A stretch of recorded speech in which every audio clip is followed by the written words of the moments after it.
What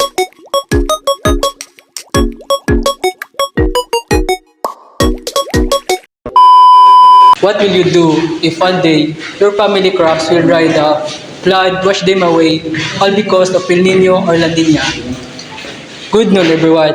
Today, let's talk about El Nino and La Nina, two natural events that greatly affect our daily lives. El Nino brings long hot and dry months that cause drought. El Nina, on the other hand, brings heavy rain and strong flood.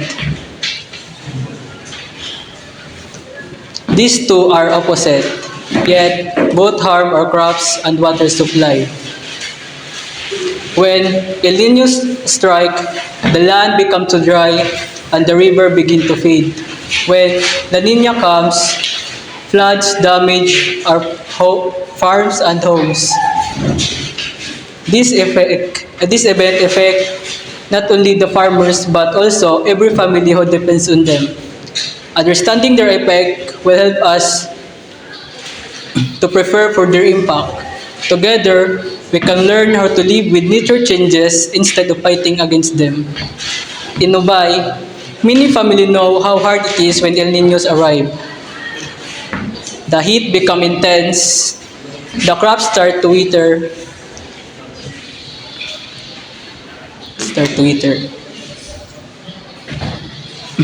water becomes scarce, and even animals suffer from thirst. But when La Nina comes, too much rain flood the field, damage plant, the road become muddy, and the harvests are delayed. This event affect both our foods and water supply. Family worries, but they never give up. They find the ways to continue farming despite these challenges. With technology and cooperation, we can help them to overcome this hardship. It reminds us that by working together, make us more stronger than any storm and drought. El Nino and La Nina remind us how important balance is in nature.